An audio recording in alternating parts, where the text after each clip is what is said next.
Teachers, who are these students you remember from 5, 10, 20 years ago, and what did they do to be remembered? Story 1. During my teaching internship, there was one kid who was very bright, performed at the top of the class, but was clearly stoned half the time. He was one of a very few disadvantaged minority kids in a very affluent white school district. One day, he adjusted his hoodie and a joint falls out onto the floor of my feet. He sees it, I see it, and nobody else does. I looked him in the eye and gave him a "you dumb butt" look as I stepped on the joint to hide it and then said something to direct everybody's eyes to the board so he could quickly pick it up and I could pretend I never saw it. I didn't sign up to be a drug-sniffing dog and wasn't going to be the first positive role model to turn this kid over to law enforcement for punishment that could screw him over for life. That was the day I decided I had to teach in an alternative education environment. That's freaking awesome. I will say, I don't think pot is great for developing teenage minds, as I feel like there isn't enough known about how it could affect development, not trying to support that, but I also don't think that a kid caught with this stuff should have their life ruined. A good, trusted role model is going to help a kid a hell of a lot more than the punishment he would have otherwise received. Good job. Story 2. I still remember a student. She was a troubled girl from a huge family who was having some troubles. I think the kids were sort of farmed out to different relatives. I had been trying to reach her and get her invested in school when one day I realized it was her birthday. Another teacher and I took her to lunch off campus, totally breaking the rules, by the way. We went to Spaghetti Factory. She had never eaten in a restaurant where you got salad and an entree and dessert before. We told the server it was her birthday, and she got a cupcake with a candle in it. After that, she paid much more attention in class and actually got a good grade by the end of the year. The last day of school, she showed me that she had kept the little candle in her wallet to remember that day. No big deal, made it home because of some family trauma that I can't remember now. She gave me a cheap silver ring that immediately turned my finger green, but I still have it. I saw her briefly the next year, but she was failing again because her English teacher doesn't love me the way you do. Broke my heart. All she really wanted was somebody to love her. I always wondered how she turned out, but I'll never know. Story 3. No longer a teacher. By 5 years ago, I was teaching freshman English, and this kid just was not doing any work. I didn't want to fail him and tried to meet with him and figure out what was going on. I suspected home issues. He kept saying he had a lot going on and that he would do the work, he was just distracted. Finally, contact the mom because he's not doing anything and I'm worried he's going to fail. She emails me this long email that basically said her kid was a crafty butthole who could sell ice to an Eskimo and not to trust anything he says. In the same paragraph proceeded to tell me, well, he did become a father in the fall, so he has had his hands full with that. What the F, lady? I was more concerned about the blasé way she talked about her 14-year-old reproducing. Obviously, I can't completely judge someone based off of one story, but I don't exactly feel like this mom is going to be winning any Parent of the Year awards anytime soon. Let's just leave it at that. Poor kid to be saddled with that at such a young age. That's not something any 14-year-old should ever have to deal with. And before any of you start with, well, if he didn't want a kid, he shouldn't have... Look, someone failed this kid along the way for him to end up there, so I'm still going to feel bad for him. Story 4. Nearly 15 years ago, I worked in an absolutely horrific department. One morning before school started, I had the pleasure of being told how blank a teacher I was by my head of department. I'm not. Needless to say, I was cut up and spent most of the morning crying on and off. Just before I was due to teach my year 11s, 3 of the girls found me crying. One of them stayed with me, one of them blocked the doorway to refuse entry to anyone else, and one of them ran off to the loo to get me tissue. These were the hard nuts of the school, the ones that were dumped on me because their year 10 teacher couldn't handle them. I will never, ever forget the kindness they showed me on that day. I wonder where they are now. Story 5. About 7 years ago, when I was a mainstream first grade teacher, I had a little girl I wished I could take home. She was being raised by her grandmother, who was about 75, and also raising several of the girl's cousins. Her mother was in the throes of addiction, and the grandmother, while doing her best, was clearly overwhelmed and in way over her head. She was provided the basics, roof over her head, fed, and appropriately clothed, but when she first started school, she was like a little wildling. She was so unsocialized, and no one had taught her anything academic. She didn't know letters, numbers, shapes, or how to write her own name. and she was starving for affection. I loved her so much because she was so eager and so sweet, even if she would quickly put any kids who got in her way on the ground. I lost track of her after she moved on to middle school, but last I heard, she wasn't doing well. Very angry and out of control, and I don't know if her grandmother is still even alive, so who knows who she lives with now. If she had ended up in different circumstances, she had so much to offer. Breaks my heart. Story 6.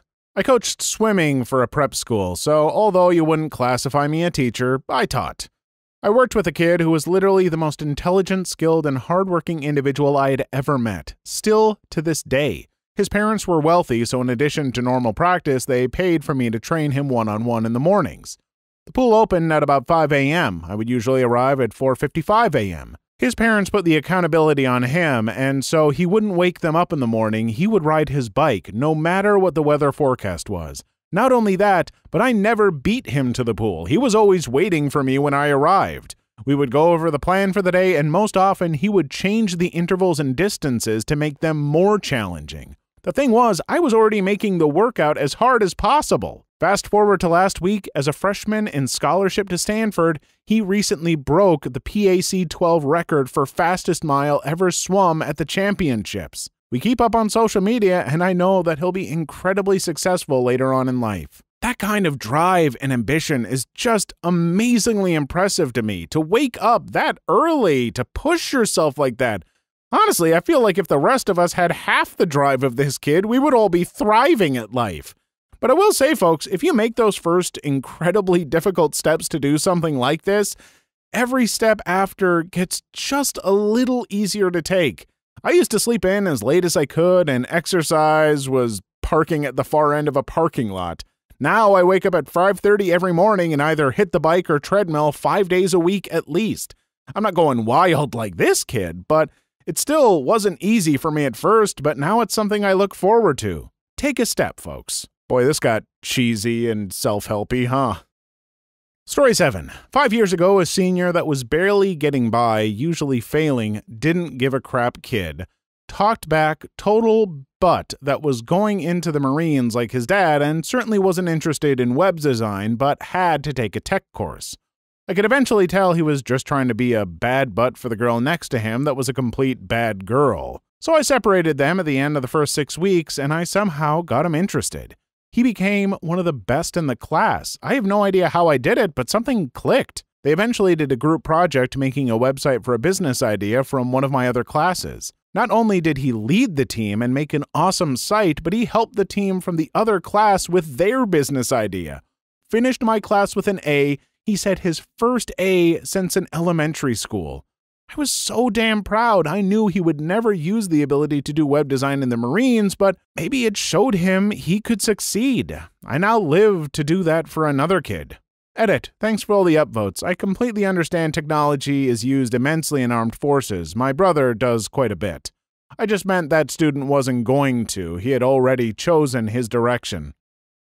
Story 8. Not my own story as a teacher, though I am one as well, but a story I heard from one of my high school teachers. Mr. F was teaching oral interpretation at the time, basically a class on giving speeches. And then there was this one student, we'll call him Billy. Whenever there was any category of speech, Billy would always find some way to give a bizarre and slightly macabre speech that still technically fit the requirements. When the class had to give a speech on how to do something, Billy demonstrated a procedure to build a miniature guillotine and used it on a Barbie doll in front of the class. It worked. When the class had to give a persuasive speech, Billy gave a speech about why OJ was actually innocent. But the real kicker was when the students had to give an informative speech about one of their hobbies, Billy discussed at length his hobby of taking the daily obituary from the paper and crossing the dead people out of the phone book. He proceeded to show off his phone book with name after name of now deceased individuals crossed out. I've got to give it to Billy. All of us try to find our thing in high school that would let us stand out. Some of us wore a bunch of chains and trench coats. Some of us would dye and style our hair in strange ways. And some of us would try to be the first with facial hair. Billy is the macabre boy. And, well, it certainly sounds like he stands out. Now, can you guess which of my other examples were actually me in high school? Trick question! They were all me. Story 9. Teacher for 7 years now. Special education. My kids are all fairly memorable in their own ways, but there are certain kids that come to mind much easier than others and with more frequency. For me, it's a little boy with Down syndrome who I think of involuntarily almost daily, and to be honest, I feel slightly ashamed as of the why. He was in kindergarten just learning to count. He had very limited verbal abilities, and while he was working with a speech-language pathologist, during math time, our focus was math and not speech. And the way he counted was unique. He couldn't pronounce the numbers correctly, but once he mastered counting to 10, he counted everything, and loudly. 1, 2, we, bur, by, si, she, na, pa. Each sound overemphasized and stretched out. I work out regularly, and in working out, counting your sets is fairly standard. At the time, his counting just stuck in my head when I'd be doing my sets. To this day, I cannot count anything in my head without counting in his voice, especially when I'm working out. I have a feeling this will never go away. Story 10. Not a teacher, but I'll tell you about a time a teacher actually remembered me 18 plus years later. So I was selling shoes at Macy's at the time when I was in college, and this little old lady approached me asking for a size. I went back to get it for her and saw her sitting next to a couple of older women her age. I took them to her and let her know if she needed anything else to please let me know. "Why, thank you, Disordered Possum. That's very nice of you. You've grown up a lot," said the woman next to her. I remember thinking, how the F does she know my name? Because I wasn't wearing my name tag that day. I looked at her and studied her face, and it snapped. "Mrs. B?" I asked. "Yes," she replied. "I knew it was you when I first saw you. You look and sound much like your mother." It was Mrs. B, my pre-kindergarten teacher's assistant. I thanked her for the compliment and later checked out her friend. Gave her a hug and bid her farewell. It was a very, very touching moment for me. I wish I had asked her what it was about me that she remembered my name and who I was. I guess I'll never know. Some teachers are just amazing at that stuff. I've known teachers who could probably name every danged student they have taught, I swear.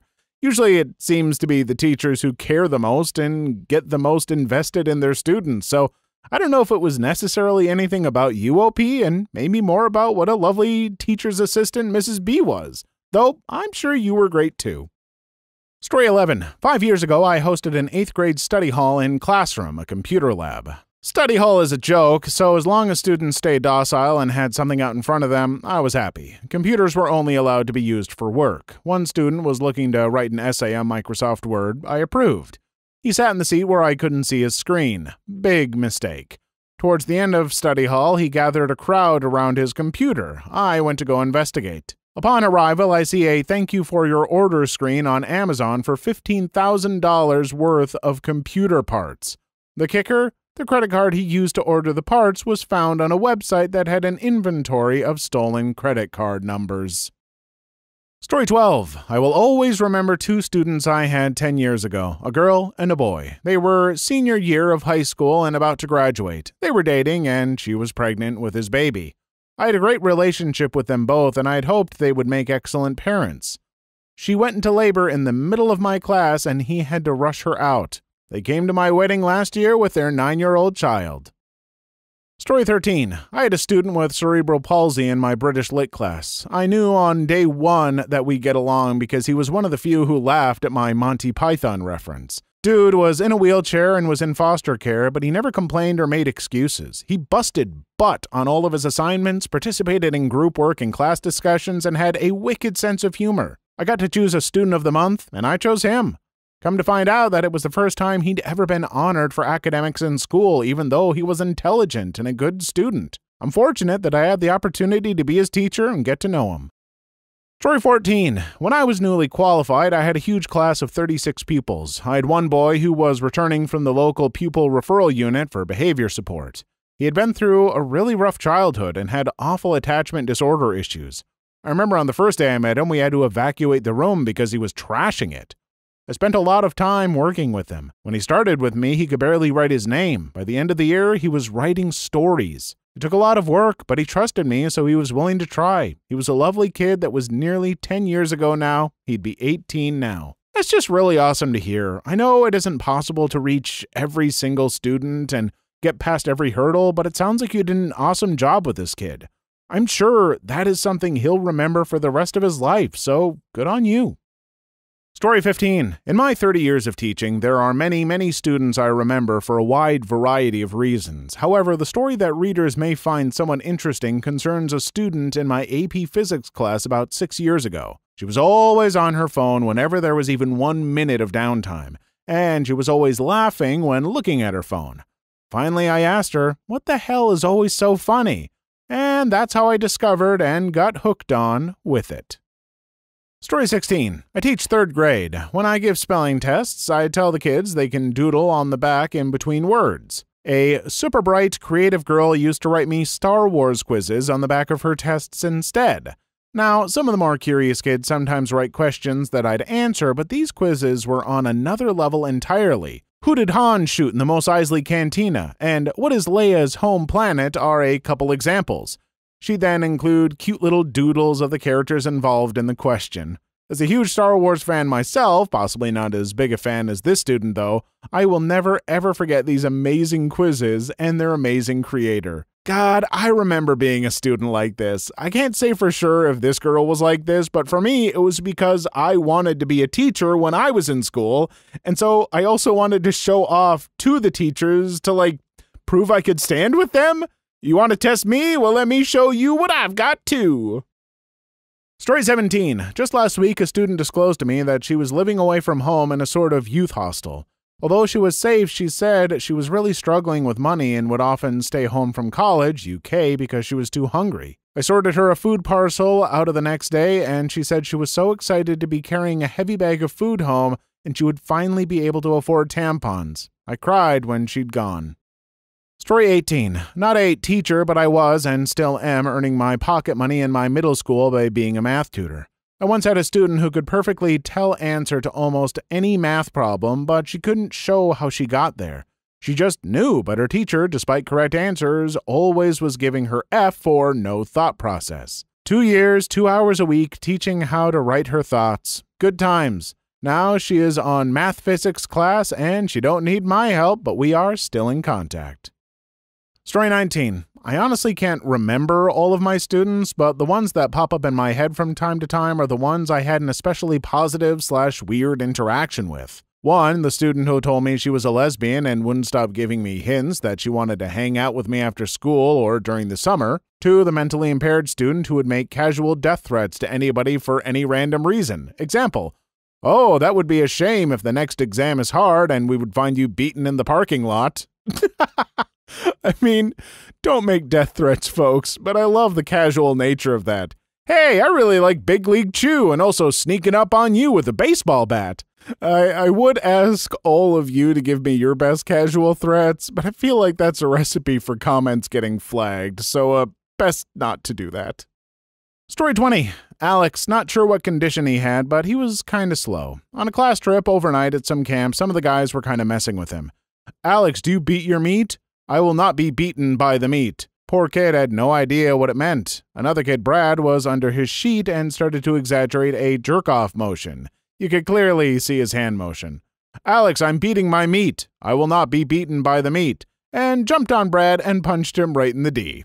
Edit. I just noticed the question asked for teachers. To clarify, I was a student, not a teacher. Story 21. Taught primary school in the UK. I'm an American teacher in 1988. Louise was a 10-year-old. The class was on a swimming field trip to the city pool. She got her first period while swimming that day. She was the first girl in her class to start menstruating, apparently. When she climbed out of the pool, it was obvious what was going on. All of the kids noticed and started teasing her. She was quite embarrassed, and I was embarrassed for her. I took her to the changing room to clean up and change her into her school uniform. I got her a tampon from a lifeguard. It was quite awkward. Please leave your story in the comments. I would love to make a video on them in the future. Also, don't forget to like and subscribe.